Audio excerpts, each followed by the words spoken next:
والصلاة والسلام على سيد الأنبياء والمرسلين وعلى آله وأصحابه أجمعين أما بعد أعوذ بالله من الشيطان الرجيم بسم الله الرحمن الرحيم لقد كان لكم في رسول الله أسوة حسنة صدق الله العظيم وصدق رسوله النبي الكريم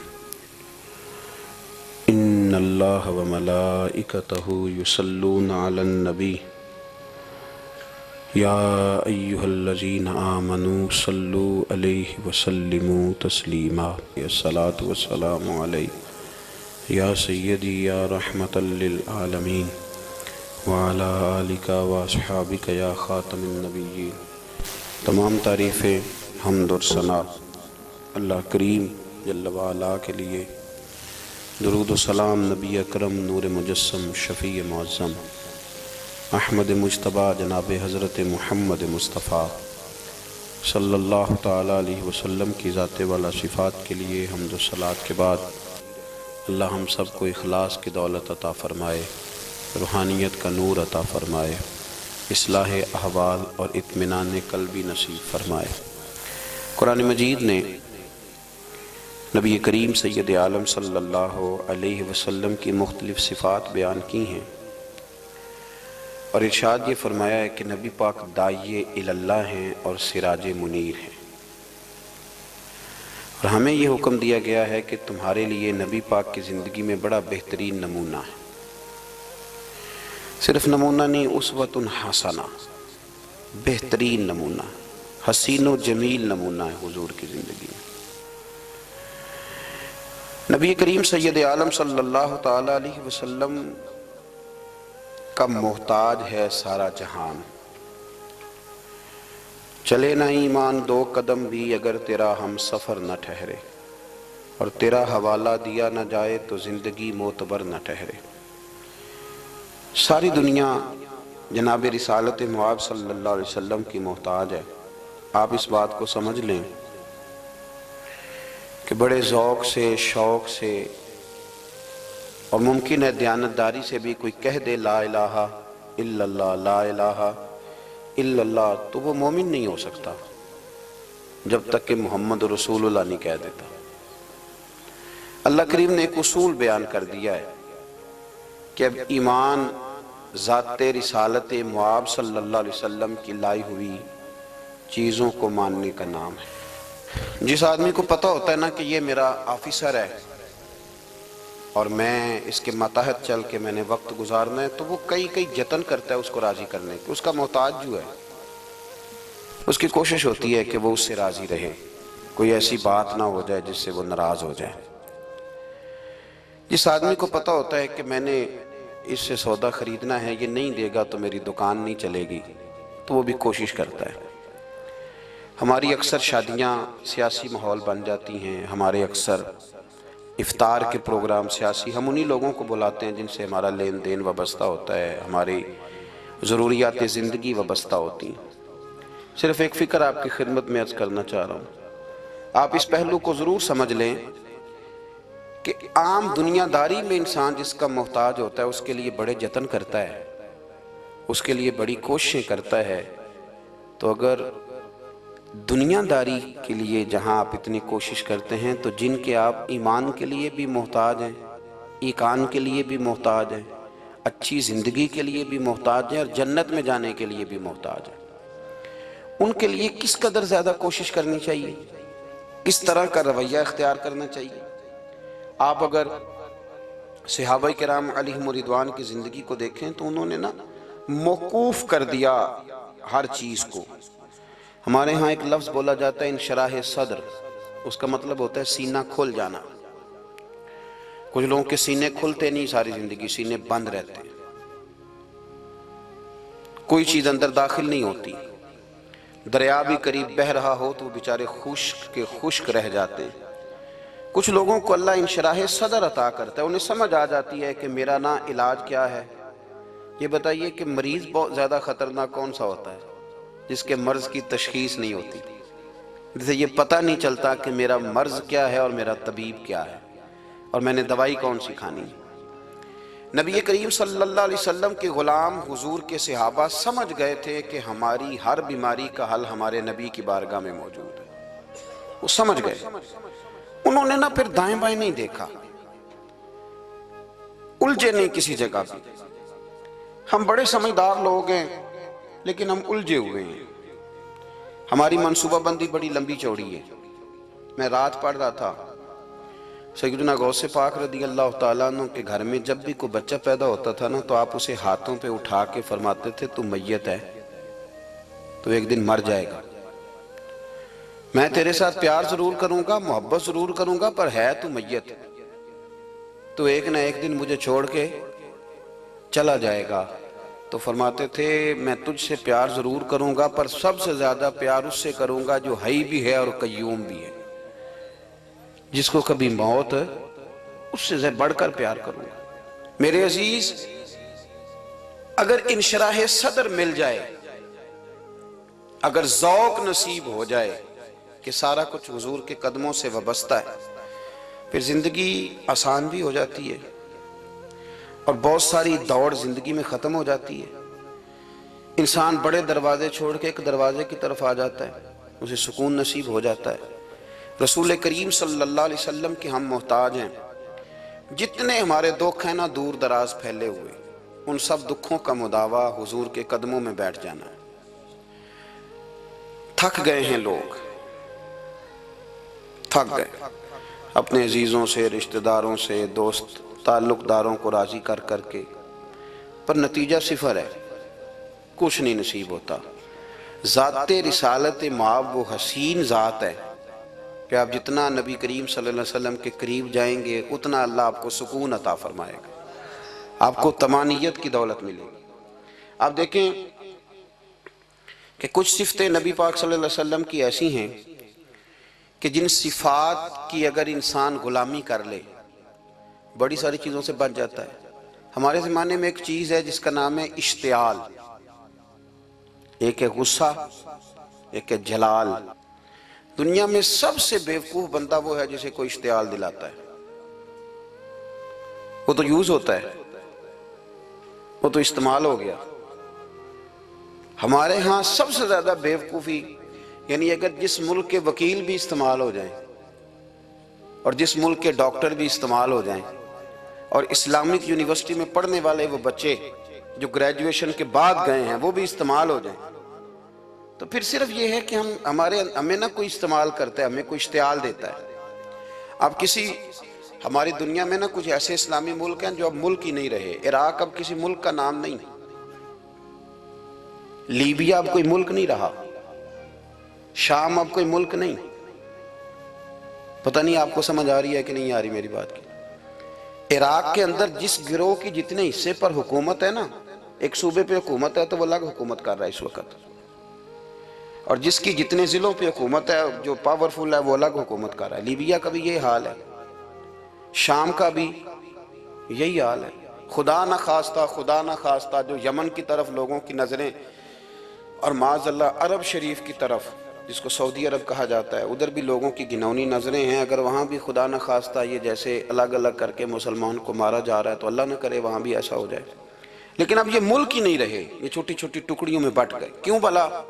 ہمیں لوگ اشتعال ہی بڑا دلاتے ہیں۔ میرے رسول کریم صلی اللہ علیہ وسلم کا کمال یہ ہے کہ رسول پاک کو کبھی اشتعال نہیں آیا، اور بھائی حضور کو کبھی اشتعال بول کے بتائیے، اشتعال چھوڑ دو۔ ہم محتاج ہیں نبی پاک کے، ہم نے جو سیکھنا ہے اپنے نبی سے سیکھنا ہے۔ وہ اگر زندگی میں آپ نے اشتعال چھوڑ دیا، بہت سارے لوگ دانا پھینکنے آتے ہیں، وہ پھینک کے چلے جاتے ہیں، ہم پیچھے سے لڑتے رہتے ہیں۔ اگر آپ اشتعال چھوڑ جائیں، دیکھو حضور کے میلاد پر میں نے کیا بات چھیڑی ہے، بڑی ضروری سمجھی ہے تو چھیڑی ہے۔ نبی پاک کو نا اپنے دادا سے بڑا پیار ہے، بڑا دادا سے، والد سے تو ہوتا ہی ہے، ماں سے تو ہوتا ہی، حضور کو اپنے دادا سے۔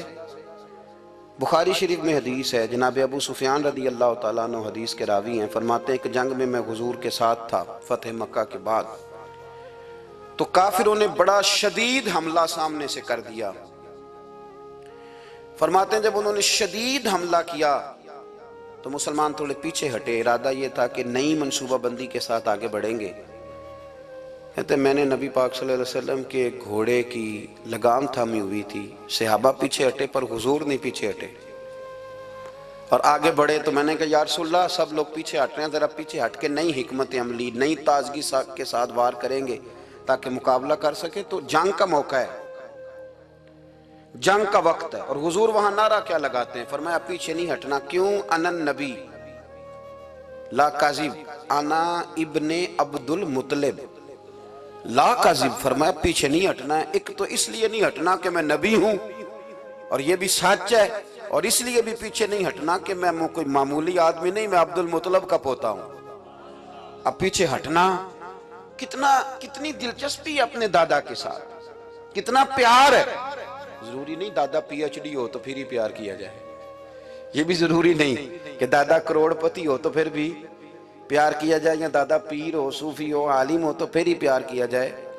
ماں باپ تو ماں باپ ہی ہوتے ہیں، ماں باپ تو ماں باپ ہوتے ہیں۔ مجھ سے کوئی کہے میں اپنی اماں پہ 6 جلدوں میں کتاب لکھ سکتا ہوں، میں ذمہ داری سے کہہ رہا ہوں، وضو کے ساتھ بیٹھا ہوں۔ اگر کبھی اللہ مجھے موقع دے تو میں کئی جلدوں میں اپنے والد پر کتاب لکھ سکتا ہوں۔ یہ ضروری تو نہیں کہ ماں باپ پڑھے لکھے ہوں تو پھر ہی ان پہ لکھا جا سکتا ہے۔ ماں اگر اپلے بھی تھاپتی ہو نا، اسے الف با تا سا نہ بھی دیکھ کے پڑھنا آتا ہو تو بیٹے سے پیار کتنا کرنا ہے یہ اسے آتا ہوتا ہے، یہ اللہ اسے دیکھ کے بھیجتا ہے۔ اس کے لیے کسی پی ایچ ڈی کی ضرورت یہ اسے پتا ہوتا ہے، یہ اللہ تعالیٰ اس کے سینے میں پہلے اتارتا ہے۔ نبی پاک صلی اللہ علیہ وسلم کو بڑا پیار ہے۔ آنا ابن عبد المطلب، میں کوئی معمولی آدمی نہیں، میں عبد المطلب کا پوتا ہوں۔ یہ جنگوں میں حضور اعلان کرتے۔ اب دوسری کتاب دیکھی الوفا شریف میں اور شفا شریف میں حدیث ہے، حضرت عمر فاروق راوی ہیں، فرماتے میں کھڑا تھا، یہودیوں کا ایک بہت بڑا عالم ہے، زید بن دسنا اس کا نام ہے، حضرت بلال حبشی رضی اللہ تعالیٰ عنہ فرماتے ہیں کہ جب کہیں ضرورت پڑتی تھی تو ہم لوگوں سے قرضہ لیتے تھے۔ وہ ایک دن مجھے کہنے لگا مجھ سے قرضہ لے لیا کرو، میرے پاس پیسے پڑے ہوتے ہیں۔ میں نے اس سے قرضہ لے لیا نبی پاک صلی اللہ علیہ وسلم کے مہمانوں کے لیے، کیونکہ میری ذمہ داری تھی مہمانوں کی دیکھ بھال۔ آپ فرماتے ہیں کہ ابھی اس کے حضرت عمر فرماتے ہیں کہ وعدے میں 3 دن باقی تھے، میں حضور کے ساتھ تھا، وہ عالم تھا یہودیوں کا، تورات جانتا تھا۔ تو چوک میں اس نے کھڑا کر لیا اور کھڑا کر کے کہنے لگا نبی کریم صلی اللہ علیہ وسلم سے کہ میرے پیسے دیں۔ تو حضور صلی اللہ علیہ وسلم نے فرمایا کہ ابھی تو 3 دن باقی ہیں وعدے میں، انشاءاللہ وعدے پہ دے دیں گے۔ میں نے جو مضمون چھیڑا ہے وہ میں نے مکمل کرنا ہے، آپ میری بات پہ توجہ کرنا۔ میں کہہ چکا ہوں کہ حضور کو دادا سے بڑا ہی پیار ہے۔ اب وہ یہودیوں کا عالم کیا کہتا ہے نبی پاک کو، تانا کس طرح دیتا ہے، معاذ اللہ ثم معاذ اللہ، نقل کفر کفر نہ باشا۔ جب حضور نے کہا نا ابھی 3 دن باقی ہیں تو کہنے لگا جی معاذ اللہ ثم معاذ اللہ، پھر معاذ اللہ، کروڑ دفعہ معاذ اللہ۔ کہنے لگا جی عبد المطلب کی اولاد کا طریقہ یہ ہے، پیسے لے لیتے ہیں پھر واپس نہیں کرتے، ہے نا اشتعال والی بات۔ یعنی ویسے ہی آپ کسی کو کہیں کہ تیرے دادے کی اولاد ساری کا طریقہ ہی وہ گرم ہو جائے گا۔ اور اگر یہ کہہ دیا جائے اس ذات کے بارے میں جس سے آپ پیار بھی عشق کی حد تک کرتے ہوں، تو اب تھپڑ تو بنتے ہیں نا 4، اب ڈنڈا تو بنتا ہے نا۔ لیکن میرے نبی پاک اشتعال میں نہیں آتے تھے، مزاج نہیں تھا رسول کریم کا۔ نبی کریم صلی اللہ تعالیٰ علیہ وسلم اتنی بڑی بات کر دی کہ حضرت عمر کہتا ہے میں نے یوں کر کے تلوار پہ ہاتھ رکھا، نکال لی نیام سے باہر، گردن اڑاؤں گا اس گستاخ کی۔ رسول کریم نے فرمایا عمر یہ تو کیا کر رہا ہے، تیرے تو ذمہ یہ تھا کہ تو اسے نرمی کا کہتا اور مجھے پیسے دینے کا کہتا۔ اب اس طرح کر، اسے فلاں جگہ لے جا، وہاں کھجوریں پڑی ہیں تول کے دے دے، چل 2 کلو زیادہ بھی دے دینا۔ حضرت عمر فاروق رضی اللہ تعالیٰ عنہ کہتے ہیں میں نے کہا حضور زیادہ کس بات کی، میں تو پوری بھی ذرا ناپ تول کے دوں گا، اور احتیاط سے کس بات کی زیادہ، اس نالائق کو زیادہ دوں؟ تو حضور فرمانے لگے زیادہ اس لیے دینی ہے کہ تو نے اسے ڈانٹا ہے، تو نے تلوار دکھائی ہے، اب 2-3 کلو زیادہ دینی۔ حضرت عمر کہتے ہیں میں لے گیا اور میں نے 2-3 کلو کھجوریں زیادہ دی، پر وہ میرے اندر جو اس کے بارے میں کوفت تھی وہ جاتی نہیں تھی، میرا دل کرتا تھا کاٹ ڈالوں اسے۔ اور جب میں نے دے لی نا تو میرے قریب آیا، میرے گھٹنے پہ ہاتھ رکھا۔ آنسو بڑے قیمتی ہوتے ہیں، ایک کبھی نکلتے ہیں، کہتے ہیں جب میرے گھٹنے پہ اس نے ہاتھ رکھا تو وہ یہودیوں کا عالم رو پڑا، کہنے لگا عمر تیرا کیا خیال ہے کہ میں بلا وجہ یہ میں نے بات کر دی؟ کہا نہیں، تو روتا کیوں ہے؟ پہلے بے ادبی کرتا ہے اب روتا ہے؟ تو کہنے لگا عمر میں کوئی معمولی آدمی نہیں، میں پڑھا لکھا بندہ ہوں، معمولی ہوتا تو جلدی مان جاتا، میں تورات کا، انجیل کا، زبور کا عالم ہوں، میں نے آخری نبی کی ساری صفتیں اپنی کتابوں میں پڑھی ہیں، میں نے ساری باتیں چھپ چھپ کے نبی پاک میں دیکھ لی تھی، ایک بات میں نے حضور کی آزمانی تھی ابھی، وہ یہ تھا کہ نبی پاک کے سامنے جتنی بھی جہالت کرو گے نا، اللہ کے رسول کا حلم اس پر غالب آ جائے گا، حضور کا صبر اس پر غالب آئے گا۔ میں نے نا آج وہ آزمانا تھا، اور میں نے نا سازش کر کے بلال کو پیسے دیے تھے، اور میں نے سازش کر کے 3 دن پہلے مانگے تھے، پر عمر تجھے مبارک ہو، میں نے تو آزما کے مانا ہے، تو بغیر آزمائے محمد عربی کا غلام بن گیا ہے، اب لے جا مجھے معافی بھی دلا، اور نبی پاک صلی اللہ علیہ وسلم کی غلامی بھی میرے لیے، اس سند پہ بھی تو میرے ساتھ شامل ہو۔ زندگی میں اشتعال نہ اپنے آپ کو آنے دے۔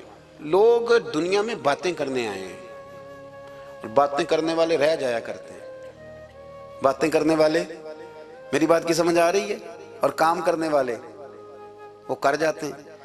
اگر آپ باتوں پہ آپ وقت گزاریں گے تو رہ گئے۔ اشتعال، وکیلوں کو بھی یہاں اشتعال آتا ہے، یہاں ڈاکٹروں کو بھی اشتعال آتا ہے، یہاں فلانے کو بھی اشتعال آتا ہے، یہاں بھئی آپ کس چکر میں پڑ گئے؟ اگر آپ کو اشتعال ہی آنا ہے، آپ دیکھیں نا اہل طائف نے نبی پاک کے ساتھ کیا کیا۔ تاریخ میں نا کچھ الفاظ ایسے ہیں جو پڑھے نہیں جاتے۔ جب انہوں نے کہا کہ معاذ اللہ آپ نبی ہیں جو دروازہ دروازہ گھوم رہے ہیں، آپ نبی ہیں جن کے ساتھ لشکر ہی کوئی نہیں، پیسے ہی کوئی نہیں، آپ ہیں، اتنے سخت جملے، پھر پتھر بھی مارے۔ اشتعال تو 1.5 منٹ میں آ جاتا ہے بندے کو، اور ہمارے ہاں تو رہ بھی صرف اشتعال ہی گیا ہے، صرف اشتعال ہی ہے، جس کو دیکھو اسے اشتعال ہے، ادھر بھی لڑائی، ادھر بھی دنگا، ادھر بھی فساد۔ بھئی آپ چھوڑیں۔ رسول کریم علیہ السلام کو حضرت زید بن حارثہ نے کہا حضور دعا کریں گے تباہ ہو جائیں، نبی پاک نے فرمایا، لفظ حدیث کے فرمایا لم ابعث لعانا، فرمایا میں کو تانے دینے والا بن کے آیا ہوں، میں کو وہ ہوں جو تانا زنی کروں گا، بد دعا دوں گا انہیں۔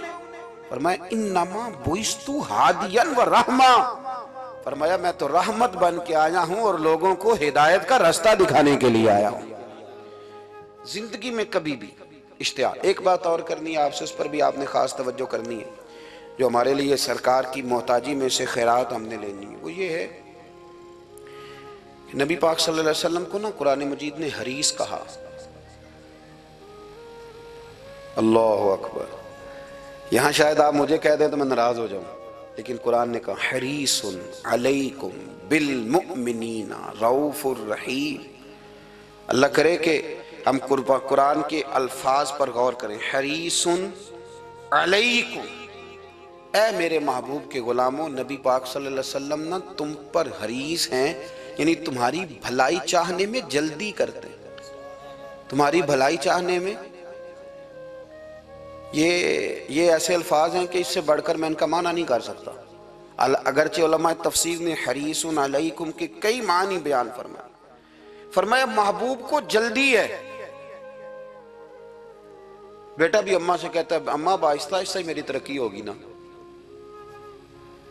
اب مرید بھی پیر صاحب سے کہتا ہے حضرت صاحب ہوں میں شروع کرتے لئیے سویرے اٹھتے پہنا تے اے میں ہولی ہولی کر کے داڑھی، مجھے تو خیر بہت سارے کہتے ہیں، اس لیے ایک میرے سنگی ہیں اللہ تعالیٰ انہیں جزائے خیر دے، وہ جنوبی پنجاب سے ہیں تو وہ سرائکی ہیں۔ اب ہمیں اللہ نے یہ اعزاز دیا ہوتا ہے کہ ہمارے پاس ہر زبان کا بندہ ہوتا ہے، اس لیے کئی دفعہ اپنی زبان بھی گڈ مڈ ہو جاتی ہے، کیونکہ سب سے بات کرنی ہوتی ہے نا جی۔ تو مجھے کہنے لگے ایک دن فون کر کے پیر صاحب مبارک ہو گئے، میں نے کہا جی خیر مبارک، کیا ہوا؟ کہنے میں ان چھوٹی چھوٹی داڑھی رکھ لئی اللہ دے فضل نہ۔ میں کہا چلو میں تیری مبارک قبول کیتی تو مہربانی کری انہوں کھاد شاد باندھا رہی تاکہ تھوڑی بڑی بھی ہو ہی جائے کہ مبارک ہوئے۔ میں چھوٹی چھوٹی، میں کہا چلو اللہ کریم خیر کرے گا بڑی بھی ہو جائے، حالانکہ داڑھی کا کوئی وزن ہی نہیں ہوتا، کیوں ہوتا ہے نہ چھوٹی کا نہ بڑی کا، اللہ سمجھنے کی توفیق عطا فرمائے۔ باہر کہ جو بات عرض کرنی ہے اس کی طرف آتا ہوں آپ حضرات سے۔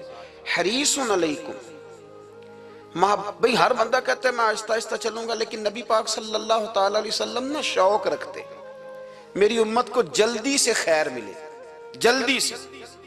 آپ دیکھیں نا، ہم نے نا اصل میں سنی تقریریں، سنانے والوں نے سنا دیں، بس وہ ٹھیک ہے، ایک نظام ہے، لیکن کبھی کبھی نا ہم الجھ جاتے ہیں، اڑ جاتے ہیں کہ یار ایسے بھی ہوتا ہے۔ نبی پاک جلدی کرتے ہیں اپنی امت کو خیر دینے میں، جلدی۔ حضرت ابو ہریرہ نے حافظہ مانگا تو فٹافٹ دیا حضور نے۔ حضرت جابر ابن عبداللہ نے کہا حضور گھر میں غربت ہے، تو فرمایا یہ کلو لے جا، کھول کے نہ دیکھنا کھجوریں، کھاتا رہنا، ختم کوئی نہیں ہوں گا۔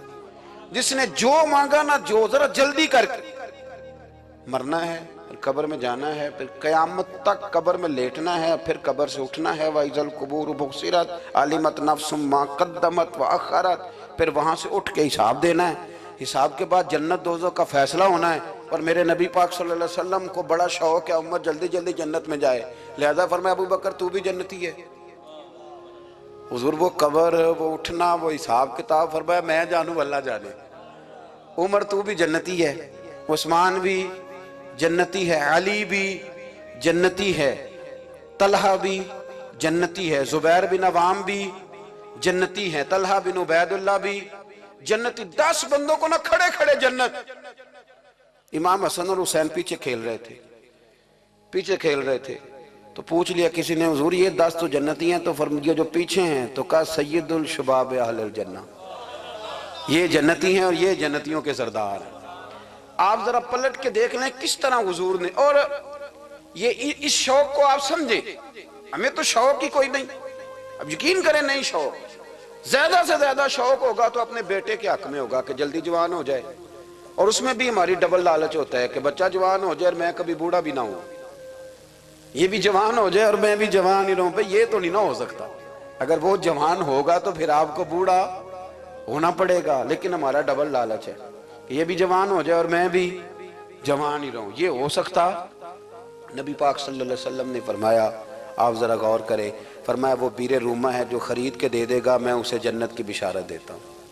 فرمایا جو مسجد بنائے گا میں گارنٹی دیتا ہوں اپنے لیے جنت میں مکان بنا لے گا۔ میرے رسول کریم علیہ السلام جنت کو آسان کرتے چلے گئے، فرمایا 2 چیزوں کی ضمانت دے دے، زبان اور شرمگاہ کا غلط استعمال نہ کرنا، میں تجھے گارنٹی دیتا ہوں کہ رب تجھے بغیر حساب کتاب جنت عطا کر دے گا۔ جلدی کے ساتھ حضور نے یہ شوق پیدا کیا۔ ہمارے ہاں نا ہر معاملے میں تیزی ہے، امیر راتوں رات ہونا ہے، حسین راتوں رات ہونا ہے، اور بادشاہ بھی نیک ذرا آہستہ آہستہ ہو کے کرنا ہے، آہستہ آہستہ آہستہ آہستہ۔ اور تم ہر ویلے مسیطے بہ رہنا ہے، تے اور کتے بھئی ہے جی؟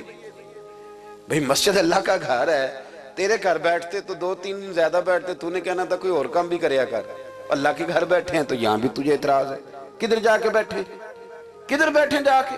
ہمارا ایک پیر بھائی تھا، اللہ اکبر، تو حضرت صاحب کے پاس آ کے نا کسی نے شکایت لگائی اس کی کہ اس کے گھر والے کہتے ہیں تیار والے پیران کو لے بیٹھا رہنا ہے، تو سب ہنس پے، فرمان لگے ایک باری پھر گل کری، کہتا جو کہتے ہیں ہر وقت پیروں کے پاس بیٹھ رہتا ہے، فرمایا یار بڑا مزہ ہے، ایک باری پھر کری۔ تو وہ جب حضرت صاحب کو مزہ آتا تھا تو ہمیں مفت میں ہی آنا شروع ہو جاتا تھا۔ تو یہ تو بڑی بات ہے نا جی کہ کوئی کسی اللہ والے کے پاس بیٹھتا ہے۔ میری بات کو سمجھ لیں، جلدی کرتے رسول کریم، ہمیں بھی تھوڑی جلدی کرنی چاہیے نبی پاک کا غلام بننے ہیں۔ صحابہ نے بڑی جلدی کی، آپ یقین کریں 1 منٹ بھی دائیں بائیں نہیں، بس آج حکم آیا، آج ختم، آج ہی عمل ہوگا، کل پرسوں ترسوں کی بات کوئی نہیں۔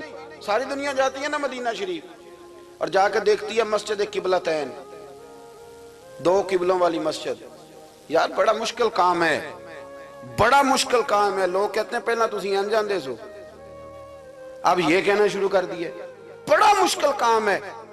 حضور نے 4 رکعتوں والی نماز 2 ادھر منہ کر کے پڑھائی اور پھر 2 رکھتے ہیں، اور یار مشکل ہے کام، بڑا مشکل۔ یہاں تو میرے بھائی پگڑی کا سٹائل بدل ناراض ہو جاتے، اور میرے رسول کریم صلی اللہ علیہ وسلم نے کعبے کا رخ ہی پھیر لیا تو سلام کے بعد صحابہ نے سوال نہیں کیا۔ کسی نے پوچھا کل تم نے 2 ادھر پڑھی تھی، آج 2 ادھر پڑھی، انہوں نے کہا ہم نے قبلہ نہیں دیکھا، ہم نے تو یہ دیکھا امام کدھر جا رہا ہے۔ حاجیو آؤ شہنشاہ کا روضہ دیکھو، کعبہ تو دیکھ چکے اب کعبے کا بھی کعبہ دیکھو۔ جلدی کریں، وقت بڑا تھوڑا ہے، بیماری فٹافٹ آ جاتی ہے، کچھ پتہ نہیں چلتا، کمزوری فٹافٹ آ جاتی ہے، کچھ پتہ نہیں چلتا، بہت سارے حالات ہیں جو جلدی خراب ہو جاتے ہیں۔ نبی پاک صلی اللہ تعالیٰ علیہ وسلم نے نا اپنی امت کو بڑی ساری خیر اللہ سے لے کے دی، ہمارا دین بڑی جلدی مکمل ہوا، 23 سالوں میں مکمل دین حضور نے ہمیں عطا فرمایا۔ اور پھر ایک اور مزے کی اور لطف کی بات یہ کہ ایک ہے کہ جنگیں بھی ہو رہی ہیں، ہم کہتے ہیں جی آرام سے بیٹھیں گے تو دین کی بات کریں گے، جنگیں بھی جاری ہیں، بدر ہے، احد ہے، آخر دم تک۔ جس دن سرکار کا وصال ہوا اس دن بھی نبی پاک صلی اللہ علیہ وسلم نے لشکر روانہ کیا، اس دن بھی لشکر روانہ کیا، جنگیں بھی ہو رہی ہیں، اور ساتھ ساتھ رسول پاک نماز، عبادت، تہجد، مسواک، شریعت، دین، تقوی، پرہیزگاری، ان ساری باتوں کا درس بھی بیان فرما رہے ہیں۔ ہم کہتے ہیں جی وہ فلانے حالات ٹھیک ہو جائیں گے کاروباری تو پھر میں مسجد ہوں، بھئی حالت جنگ میں بھی جنگ بھی چلتی رہتی تھی، تہجد بھی چلتی رہتی تھی، وہاں یہ حال تھا کہ وہاں پریشانی بھی چلتی رہتی تھی اور درود و سلام بھی چلتا رہتا تھا۔ میرے رسول کریم صلی اللہ علیہ وسلم کے غلاموں، اپنے زندگی میں ناکام وہ لوگ وہ جنہوں نے وقت ضائع کیا، وقت نہیں ضائع کرے۔ ایک آدھ بات حضور غوث پاک کی عرض کرتا ہوں، حضور غوث پاک رضی اللہ تعالیٰ عنہ نے نا نبی پاک صلی اللہ علیہ وسلم کی اتباع میں وقت گزارا ہے۔ کچھ بندے اللہ کے بڑے خاص ہوتے ہیں، حضور غوث پاک رضی اللہ تعالیٰ عنہ کو اللہ نے اعزاز عطا فرمایا، شان عطا فرمائی کہ غوث اعظم درمیان اولیاء جو محمد درمیان انبیاء۔ اس طرح نبیوں میں رسول کریم کا مقام ہے نا، اس طرح ولیوں میں غوث پاک جیلانی کا مقام ہے۔ حضور غوث پاک رضی اللہ تعالیٰ عنہ کو اللہ نے کئی اعزازات دیے، سب سے بڑی بات یہ کہ اللہ نے انہیں کرامات عطا کی۔ کرامت دین کا پورا ایک حصہ ہے۔ ہمارے یہاں نا لوگ کہتے ہیں اخلاق بیان کریں جی، وہ کہتے کیا تھے؟ کرامت کیا ہوتی؟ بھئی کرامت تو قرآن پاک نے بیان فرمائی۔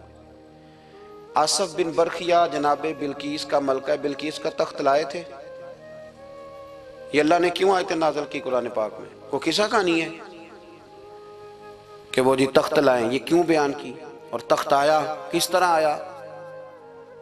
انہوں نے کہا کہ آنکھ جھپکنے سے پہلے آ جائے گا، پھر آیا کہ نہیں آیا؟ ان سے پوچھا یہ کیسے آیا؟ کہنے لگے ھذا من فضل ربی۔ او سنگیو، صرف حضرت سلیمان علیہ السلام کا امتی تخت لا سکتا ہے، نبی پاک کا غلام نہیں لا سکتا؟ یار آپ نے کرامت کا انکار کر کے اپنے آپ کو کمزور کر لیا ہے۔ اور نہیں جی نہیں، یہ کیسے ہو؟ کیا مطلب ہے اس کا؟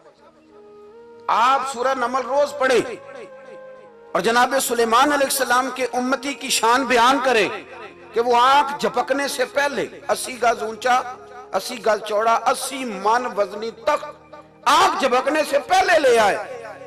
کسی بندے کا ایمان خراب نہیں ہوتا۔ اور میرے غوث پاک جیلانی، یہ وہ بندے ہیں جن کے بارے میں نبی پاک نے فرمایا کہ میری امت کے علماء بنی اسرائیل کے نبیوں کی طرح ہیں، امتیوں کی طرح نہیں۔ کن کی طرح؟ نبیوں کی طرح، نبیوں کی طرح۔ حضرت غوث پاک رضی اللہ تعالیٰ عنہ، ہم کو ملانگ لوگ نہیں ہیں الحمدللہ تعالی، ہم تو غوث پاک کی کرامت بھی مانتے ہیں پر قرآن و سنت کی اینک لگا کے مانتے ہیں۔ یہ میری بات سمجھ لیں۔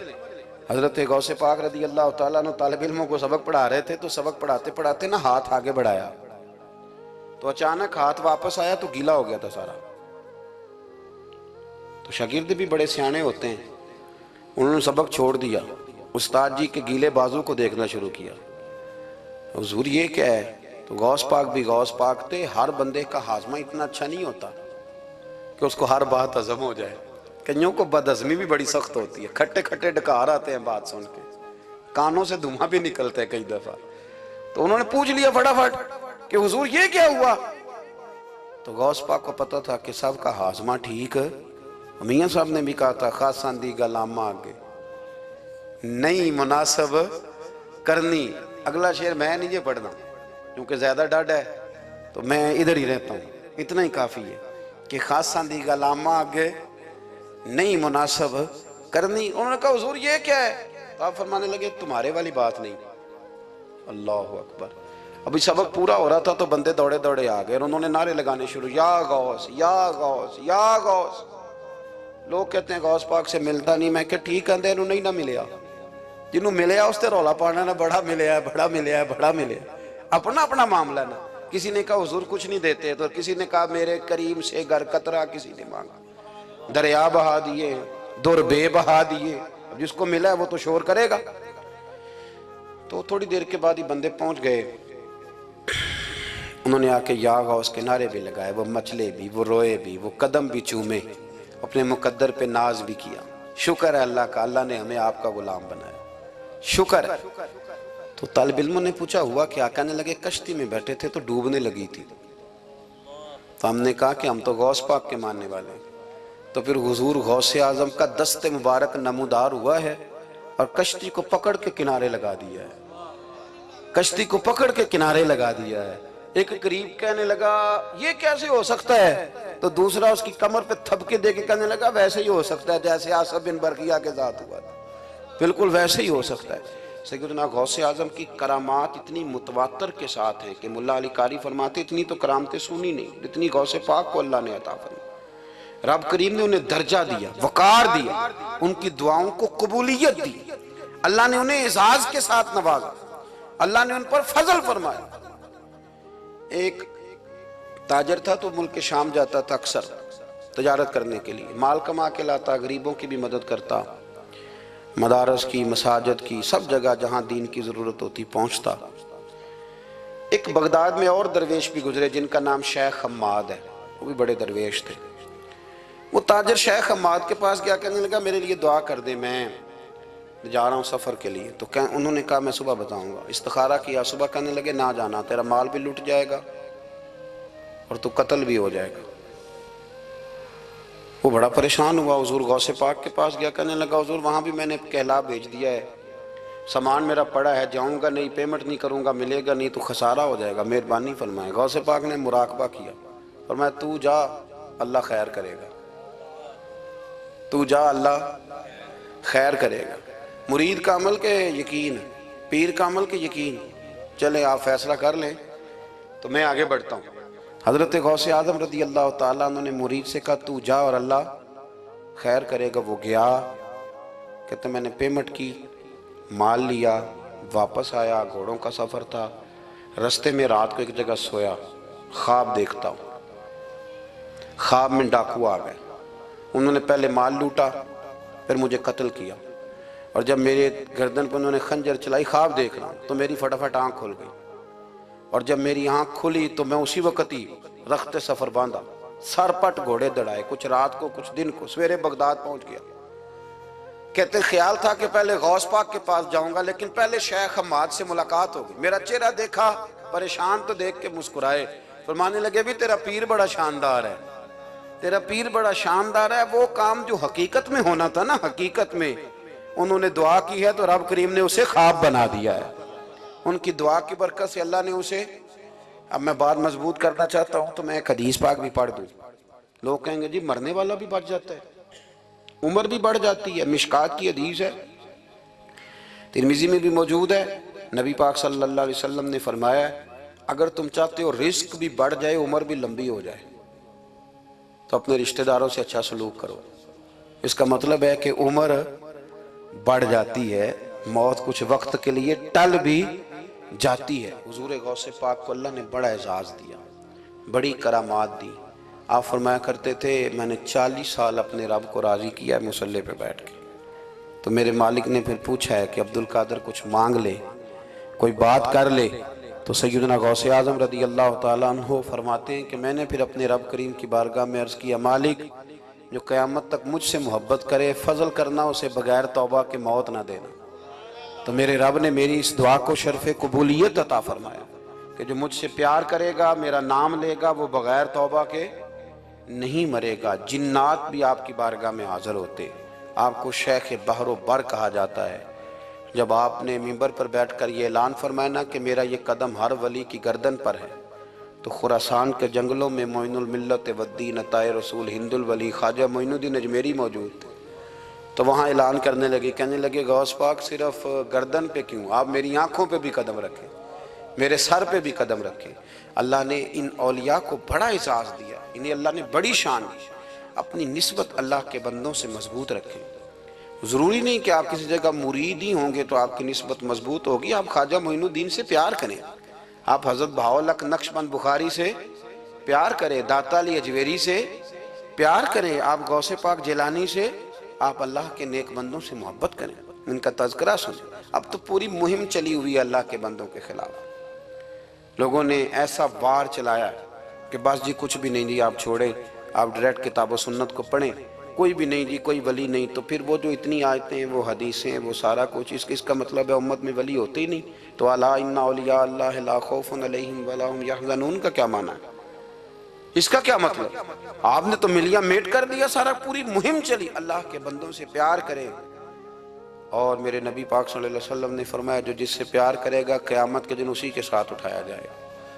اور حضرت ابو ذر غفاری نے عرض کیا تھا یا رسول اللہ اگر وہ ان جیسے عمل نہ بھی کرے تو فرمایا اللہ بڑا کریم ہے، ایمان کی سلامتی سے جائے اللہ ان کے ساتھ ہی کھڑا فرما دے گا۔ حضرت محدث اعظم پاکستان مولانا سردار احمد صاحب رحمۃ اللہ علیہ بڑے مصروف آدمی تھے، پر بڑھاپے کے عالم میں بھی نا شیخ الحدیث تھے، شاید اتنے کسی کے شاگرد دنیا میں ہوں جتنے حضرت کے تھے۔ ہر جمعرات کو فیصل آباد سے لاہور آتے تھے داتا صاحب کے مزار پہ حاضری دے، ہر جمعرات۔ یہ چند دن پہلے ہمارے ایک بزرگ افریقہ سے آئے ہوئے تھے، افریقہ سے، تو پوچھا حضرت جی خیریت سے آنا ہوا؟ تو کہنے لگے پہلا مقصد تو داتا صاحب کے مزار پہ حاضری دینا اور باقی اس کے بعد۔ تو ہر جمعرات کو حضرت محدث اعظم رحمۃ اللہ علیہ آتے تھے، ہر جمعرات۔ ایک مولوی صاحب نے ایک دفعہ شوشہ چھوڑ دیا لاہور میں کہ داتا صاحب کی قبر تو قلعے میں ہے، لوگ شوشہ چھوڑتے رہتے ہیں نا کہ چلو کسی طریقے سے بندے ہٹائے جائیں، پر جن کی محبت اللہ دلوں میں پیدا کرے وہاں سے کیسے ہٹایا جائے؟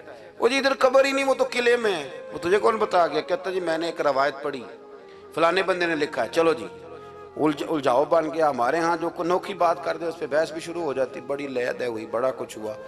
سید ابو البرکات شاہ صاحب ایک بہت بڑے عالم گزرے ہیں، داتا صاحب کے مزار سے تھوڑا سا آپ آگے بڑھیں تو حزب الاناف بہت بڑا مدرسہ ہے، اس کے وہ شیخ الحدیث تھے، اعلیٰ حضرت کے خلیفہ تھے، سید تھے۔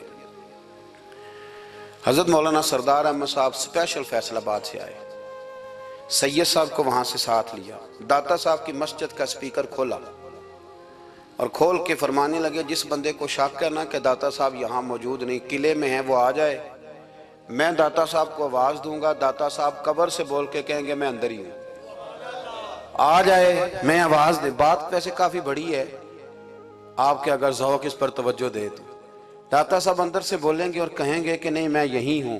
وہ سید صاحب کہتے ہیں کہ مینوں تو ایک کارتے نہیں دسی یہ گل، ساتھ ہی لے آئے ہو، وہ گھر میں بتانا تھا۔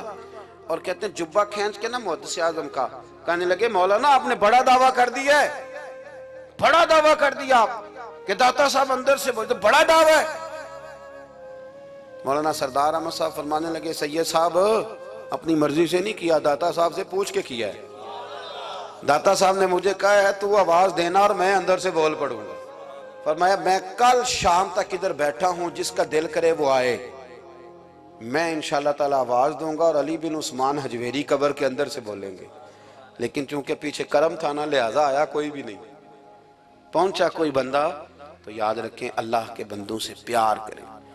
تنقید والے بندے ساری زندگی بیچارے اسی کھاتے میں رہے، کچھ نہیں بن سکا، خود بھی بے سرور رہے، دوسروں کو بھی بے سواد کیا، اپنے آپ کو مزیدار کریں۔ دو باتیں میں نے سیرت کی عرض کی ہیں، ایک تو اشتعال انگیزی سے بچیں زندگی میں، کبھی بھی کوئی کتنا مرضی لوگ اشتعال تو دلائیں گے، اشتعال میں نہ آئیں۔ اور دوسری بات یہ کہ جلدی کریں دین پر عمل کرنے میں، لیٹ نہ کریں، سرکار نے جلدی فرمائی ہمیں دین دینے میں۔